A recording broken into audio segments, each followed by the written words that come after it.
مقاصدنا واغفر لنا رمضان يا واسع.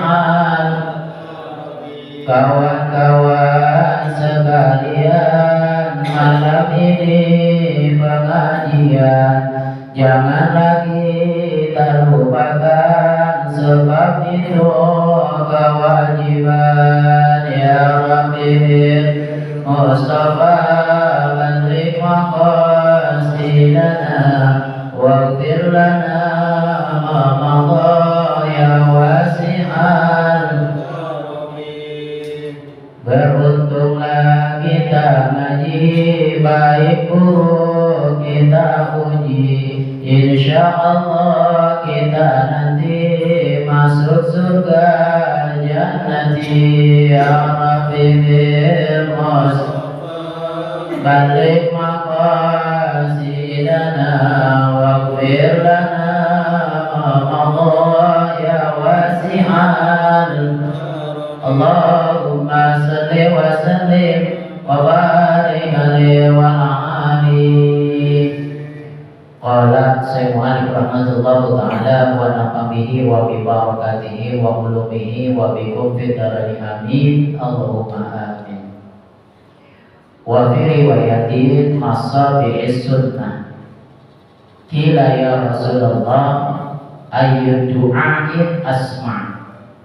Qala jawful laili wa duburas salawatil maktubat. Sadaqallahul azim wa sadaqa rasul habibul karim. Jamaah yang dirahmati Allah Subhanahu wa taala, kita lanjutkan kajian kita masih di dalam bab doa, di mana Rasulullah sallallahu alaihi wasallam bersabda yang diriwayatkan oleh Mashabihus Sunnah. Qila ya Rasulullah, suatu hari Rasulullah sallallahu alaihi wasallam ditanya, ayyu du'ain asma', pada waktu apa doanya seseorang didengar oleh Allah Subhanahu wa taala. Kemudian Nabi Muhammad sallallahu alaihi wasallam menjawab, qala jawful laili wa duburas salawatil maktubat. Lalu Rasulullah SAW menjawab, pada tengah malam dan pada akhir tiap salat fardu sebelum salam. Jadi ada doa-doa tertentu di mana diijabah di waktu-waktu tertentu.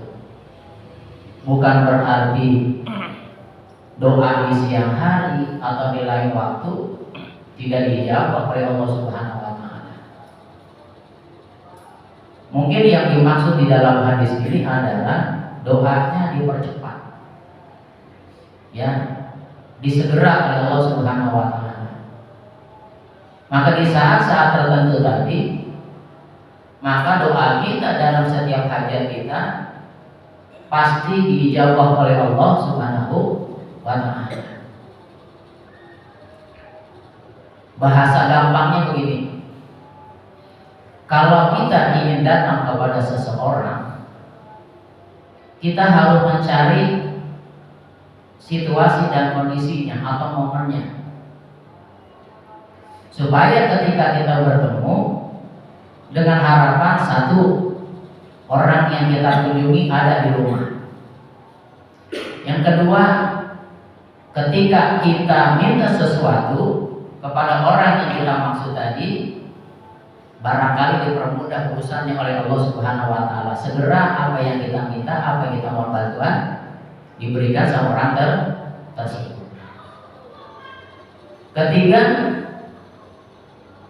di mana di saat-saat tertentu tadi, momen yang memang situasinya lagi nyaman, lagi enak, dia merasa lagi santai lah bahasanya, di momen itulah kita berkunjung kepada orang yang kita maksud. Begitupun doa, ya, di mana Allah Subhanahu wa taala di waktu malam itu kan, apalagi di sepertiga malam, di mana hampir rata-rata mungkin manusia dalam kondisi tertidur, ketika di waktu tersebut dia bermunajat kepada Allah, baik hajatnya, maksud dan tujuannya, maka niscaya dijawab oleh Allah Subhanahu wa taala. Dan waktu yang kedua, di mana momen-momen doa kita dijawab oleh Allah Subhanahu wa taala, pada akhir setiap sholat fardu sebelum salam. Itu biasanya setelah kita membaca doa tahiyat akhir, ada doa lagi itu. Ada doa lagi di akhir kalimat innaka hamidum majid. Ya, itu ada doanya. Nah, di momen doa itu kita memohonkan kepada Allah Subhanahu wa taala sebelum kita mengucapkan salam, ya, minta dan mohon kepada Allah Subhanahu wa taala.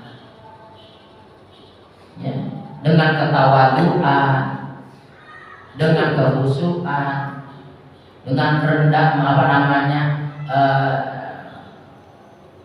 kelapangan jiwa kita, kelapangan hati kita, mohon kepada Allah Subhanahu wa taala. Sebenarnya banyak waktu dan momen-momen di mana doa kita dijawab oleh Allah Subhanahu wa taala selain hadis ini. Banyak sekali itu. Di minggu yang lalu saya jelaskan, ya, bainal al-khutbatain, di antara dua khutbah ketika sholat Jumat atau sholat Idul Fitri atau sholat Idul Adha, beda khutbatain. Di antara dua khutbah itu waktu atau momen-momen waktu-waktu yang dijawab oleh Allah Subhanahu wa taala. Ya. Afdalul kalami fastaghfir. Sebaik-baiknya yang kita minta mohon kepada Allah dengan mengucapkan istighfar. Karena dengan istighfar bisa saja segala sesuatunya merubah keadaan. Karena dengan kerendahan hati, maka setiap dalam doa kita awali dengan kalimat istighfar. Ya, astaghfirullahaladzim, astaghfirullahaladzim, astaghfirullahaladzim. Bukan kita pungkiri, sebagaimana manusia di dalam hadis yang lain, al-insanu ma'al khata' wa nisyan. Manusia itu tempatnya berbuat dosa dan membuat kesalahan. Astaghfirullah, maka kita bersegera mohon ampun kepada Allah Subhanahu wa taala. Ya. Maka mohonlah kepada Allah Subhanahu wa taala. Di mana ketika kita mohon hajat daripada Allah Subhanahu wa taala. Ya. Kalimat hajat itu adalah artinya kebutuhan. Hajat itu adalah bahasa Arab yang sudah ditranslasikan ke dalam bahasa Indonesia.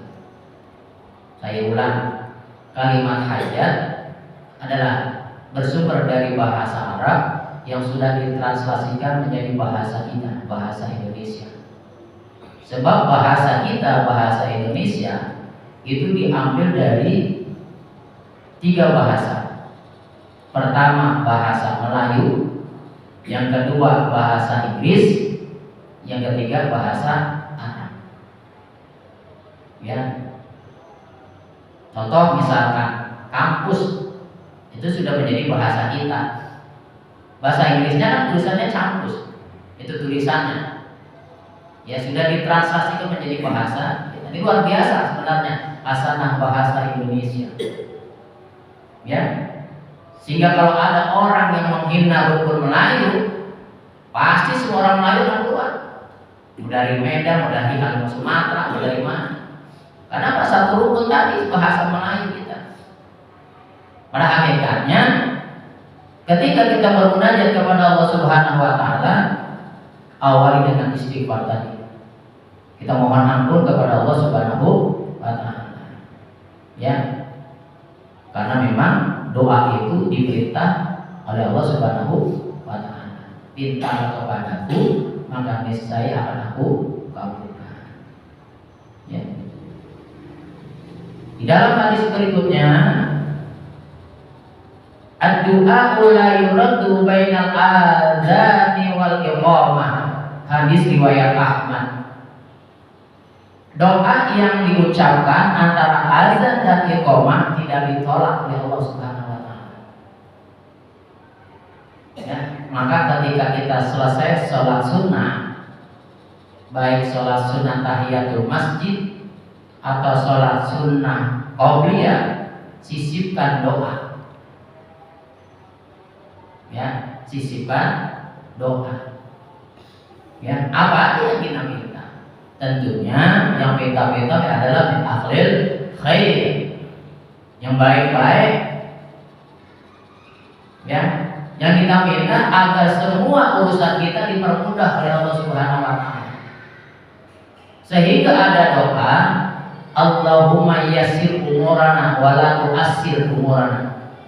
Ya Allah, permudah segala urusan kami dan jangan Engkau persulit di dalam setiap urusan kami. Kan Allah Subhanahu wa taala telah memberikan jawaban di dalam surat Al-Insyirah. Ada 2 ayat yang diulang. Inna ma'al usri yusra. Inna ma'al usri yusra. Al-Insyirah itu surat Al-Nasr. Alam nasrah laka sadrak wa wada'na anka wizrak alladhi anqadha zahrak wa rafa'na laka dhikrak fa inna ma'al usri yusra. Diulang di dalam ayat berikutnya, inna ma'al usri yusra. Maka sesungguhnya tidak ada kesulitan, pasti ada jalan keluarnya, ada jalan kemudahan. Bahkan diulang di dalam ayat tersebut. Ya, mungkin ini menjadi contoh buat kita. Ada cerita, ada 3 orang yang terjebak di dalam gua. Di dalam gua. Dan ketika dia terjebak di dalam gua itu, pintu guanya tertutup. Bagaimana dia mau keluar? Pintu guanya tertutup.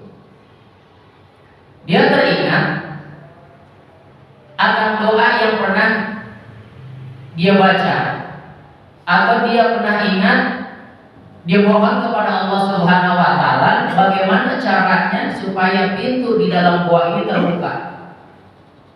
Akhirnya pemuda yang pertama, dia teringat pernah berbuat kesalahan. Kemudian dia mengucapkan istighfar dan bermunajat kepada Allah Subhanahu wa taala. Ya Allah, saya pernah melakukan kesalahan, baik yang sengaja ataupun yang tidak disengaja. Barangkali ini adalah salah satu jalan saya bertobat. Maka ampunilah segala dosa saya dan perkenankanlah pintu gua ini terbuka. Doanya diijabah oleh Allah Subhanahu wa taala, bergeser itu batu yang menutupi pintu gua. Sudah ada celah udara keluar. Lalu pemuda yang kedua juga dia teringat pernah melakukan kesalahan. Kemudian dia bertobat kepada Allah Subhanahu wa taala. Ya Allah, saya tidak sengaja membunuh makhlukmu. Tidak sengaja membunuh makhlukmu. Maka pada hari ini aku bertobat kepadamu ya Allah. Ampuni asbab aku membunuh makhlukmu yang aku tidak sengaja, maka aku bertobat kepadamu. Barangkali ini tobatku menjadi jalan, pintu gua akan terbuka. Dengan izin Allah Subhanahu wa taala, pintu gua kembali bergeser, terbuka lagi. Ada celah lagi. Kemudian pemuda yang ketiga pun demikian. Ya Allah, saya pernah mengusik seseorang. Ya, mengusik seseorang itu barangkali mengusik seseorang itu yang membuatkan aku ada dosa di hadapanmu, ada kesalahan di hadapanmu. Maka pada hari ini ampunilah segala dosaku dan aku bertobat mohon kepadamu. Apabila aku maafkan, engkau memaafkan segala kesalahanku, maka aku mohon ya Allah, bukalah pintu gua ini, bergeser lagi. yang pada akhirnya 3 pemuda tadi keluar dari pintu di dalam doa. Maka kenapa doa kita diawali dengan istighfar? Itu tadi itu. Barangkali ada dosa-dosa kita yang nggak sengaja kita lakukan atau memang yang sengaja kita lakukan. Minimal ketika kita berdoa, ketika kita beristighfar tadi, dosa kita diampuni oleh Allah Subhanahu wa taala. Mungkin menurut bahasa ucapan kita ringan, tapi berat untuk dikerjakan, benar nggak? Ya, kalau sholat ketahuan udah, ya. Ucapannya ringan, tapi berat kita lakukan itu baca istighfar. Bahkan orang kagak mau mengucapkan istighfar. Ya. Doa la yuraddu bainal adzani wal iqamah. Maka doa yang diucapkan antara adzan dan iqamah tidak ditolak oleh Allah Subhanahu wa taala. Berarti dijawab oleh Allah Subhanahu wa taala. Sisipkan doa kita, mohon kita, pokok bahasa kita juga enggak apa-apa. Ya. Bahasa kita enggak apa-apa. Mohonkan kita kepada Allah Subhanahu wa taala. Nah, di dalam hadis berikutnya qala Rasulullah sallallahu alaihi wasallam, tadarra'u ila rabbikum wad'uhu fir raha fa innallaha qala man da'ani fir raha ajabtuhu fi siddi wa man sa'alani a'taituhu wa man tatawwa'a li rafa'tuhu wa man tadarra'a ilayya rahimtuhu wa man istaghfara bi ghafartu lahu. Bermohonlah kepada Allah, bertaubatlah kepada Allah, mintalah kepada Allah di saat kamu dalam keadaan senang dan bahagia. Kebanyakan di antara kita ini ketika senang lupa, ketika susah aja, kan begitu, ya. Itulah kodrat manusia tuh, ya. Sama saja janji-janji kepada kita, bila dapat jabatan aja agak ingat, ya. Senang dewek, senang dewek, ya. Momen yang paling tepat adalah ketika kita dalam posisi dalam keadaan sedang berbahagia, senang-senang itu, mohon kita mohon kepada Allah Subhanahu wa taala. Tapi pada umumnya ketika kita dalam kesulitan, baru kita minta pertolongan kepada Allah. Salah yang enggak. Ya, karena memang doa diperintah oleh Allah Subhanahu wa taala. Tapi yang paling afdol bahasanya, yang paling mulia, yang paling bagus adalah ketika kita dalam keadaan bahagia tadi, lagi banyak rezeki, dengan bersyukur kepada Allah. Ya. Maka di dalam hadis kursi di mana Allah Subhanahu wa taala berfirman, barang siapa berdoa memohon kepadaku di waktu dia senang, di waktu dia bahagia, maka aku akan mengabulkan doanya di waktu dia dalam kesulitan. Tuh. Ini dalam hadis kuncinya nih. Allah Subhanahu wa taala berfirman, ya, barang siapa yang berdoa di mana kita waktu dalam keadaan sedang bahagia, sedang senang, maka Allah akan mengabulkan doanya di waktu kita dalam kesulitan. Dan barang siapa yang memohon aku kabulkan, dan barang siapa yang merendahkan diri kepadaku, maka aku angkat derajatnya. Maksudnya apa? Ketika seseorang mohon dikabulkan doanya dalam keadaan tadi dia dalam keadaan senang tadi itu, maka niscaya Allah akan muliakan dia. Allah angkat derajatnya. Ya, Allah Subhanahu wa taala akan memuliakan dia, akan mengangkat derajatnya. Maka ketika dia dalam keadaan senang tadi, mohon agar doanya dikabulkan kepada Allah Subhanahu wa taala oleh Allah Subhanahu wa taala, maka niscaya di dalam kondisi kesulitan akan diberikan dijadikan kemudahan. Ya, tentunya ada proses. Prosesnya ikhtiar fil ibadah. Ikhtiar kita di dalam ibadah. Bahasa gampangnya getolin ibadah. Itu bahasa gampangnya nih. kecuali ibadah. Ya, kita tingkatkan kualitas keimanan ketakwaan. Kan kita selalu ingat itu. Kalau setiap hari Jumat sama khotib, ya, wahai orang-orang yang beriman, bertakwalah kamu kepada Allah dengan sebenar-benarnya takwa. Kita diingetin kita pada hakikatnya. Bersyukur ketika masih ada orang yang mengingatkan kita, walaupun ketika dalam melaksanakan ibadah sholat Jumat. Barang siapa mohon aku kabulkan, dan barang siapa yang hendak merendahkan diri, bukan rendahkan itu bukan dalam arti kita merendahkan, artinya dengan ketawaduan kita. Ketawaduan kita itu bahasanya kita adalah bagaimana ketika kita berdoa agar doa kita dijawab oleh Allah Subhanahu wa taala. Dan barang siapa yang memohon kepadaku dengan rendah diri, aku akan merahmatinya. Rahmat itu artinya kasih sayang Allah. Ya, ada sifat kalimat Rahman, ada kalimat sifat Allah Subhanahu Wa Taala Ar-Rahim. Ya, sehingga di dalam lafaz basmalah Bismillahirrahmanirrahim dengan menyebut nama Allah yang Maha Pengasih lagi Maha Penyayang. Maha Rahimnya Allah, Maha Rahmannya Allah, siapa saja dikasih rahmannya Allah. Hingga makhluk melata pun yang tidak mengenal ibadah dikasih rezekinya sama Allah Subhanahu wa taala. Ayam punya anak banyak. Ayam kita bertelur 15 dan ke 10. Hidup tuh ayam. Ya, modalnya apa? Cuma nyeker gitu doang. Ada cacing, ada apa, emang itu makan ayam. Rahimnya Allah. Bahkan kepada siapapun Allah Subhanahu wa taala kasih.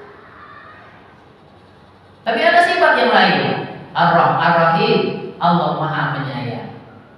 Bahasa gampangnya dikasih belum tentu disayang. Kalau orang yang disayang sudah pasti dikasih. Ya. Itulah kebesaran Allah Subhanahu wa taala. Sangat luar biasa. Ya. Bahkan ada fadilah Bismillahirrahmanirrahim, itu ada fadilahnya. Ya. Keutamaan ketika kita membaca basmalah. Al-Imam Ali karramallahu wajhah, beliau pernah mengatakan, barang siapa ketika dia melakukan suatu urusan, suatu pekerjaan tidak diawali dengan basmalah bahwa raddun, maka amalan-amalannya ditolak. Itu betapa pentingnya kita mengucap basmalah. Ya. Mungkin begitu tadi, ringan untuk diucapkan tapi sulit untuk kita kerjakan. Bismillahirrahmanirrahim. Ya. Itu ingat suatu saat nanti mungkin saya akan bahas tentang keutamaan basmalah. Ya. Maka ketika kita mengawali kita pekerjaan kita, apapun kita awali kegiatan aktivitas kita, jangan lepas dari ucapan kalimat basmalah. Bismillahirrahmanirrahim. Ya, sebab di dalam basmalah itu sudah terkandung di antara sifat-sifat Allah yang lainnya di dalam basmalah. Ya, maka agar kita termasuk orang yang dikuatkan oleh Allah Subhanahu wa taala. Dan barang siapa memohon pengampunanku, maka aku akan ampuni. Tadi ketika dia dalam keadaan senang, ya Allah, barangkali ada tinggal tangguh kami dalam mencari rezeki, misalkan kami luput kepada Engkau ya Allah, tanpa kami sadari kami luput kepada Engkau ya Allah, maka mohon ampun, dosanya akan diampuni oleh Allah Subhanahu wa taala.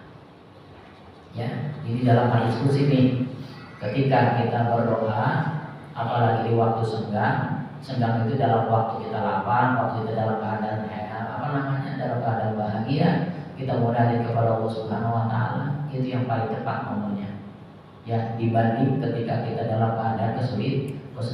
Bukan berarti bukan berarti kita dilarang untuk berdoa ketika dalam keadaan kesulitan.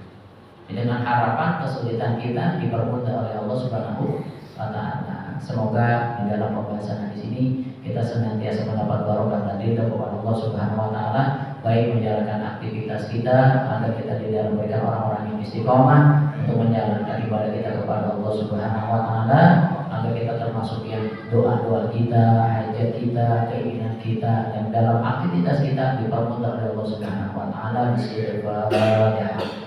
A'udzubillahi minasyaitonirrajim. Bismillahirrahmanirrahim. Alhamdulillahirabbil alamin. Arrahmanirrahim. Maliki yaumiddin. Iyyaka na'budu wa iyyaka nasta'in. Ihdinas siratal mustaqim. Siratal ladzina an'amta 'alaihim ghairil maghdubi 'alaihim waladdallin. Amin. Wa bihi rahman ya rahmatika ya arhamar rahimin. Allahumma ighfir lahu warhamhu wa bihi wa ighfir lahu warhamhu wa bihi wa Allahumma anzil rahmatan wa maghfiratan wa syafa'atan wa nimatan ya ahlal kubur ya ahlal qawli la ilaha illallah Muhammadur Rasulullah sallallahu alaihi wasallam wa jami'a abalina wa ummahatina wa jadalina wa jadatina wa jami'il mu'minina wal mu'minat wal muslimina wal muslimat ahya'i minhum wal amwat irfa' lahum darajat wa tariq lahum hasan ya Tuhan nafsu mutmainnah irji'i ila rabbika radiyatan mardiyah wa tadkhuli fi ibadi wa dunya jannati rabbi habli muqimas salati wa min zurriyyati wa taqabbal du'a rabbana atina fid dunya hasanah wa fil akhirati hasanah wa qina adzabannar bi fadli subhanaka rabbika rabbil izzati amma yasifun wa salamun alal mursalin walhamdulillahi rabbil alamin. Wassalamualaikum warahmatullahi wabarakatuh.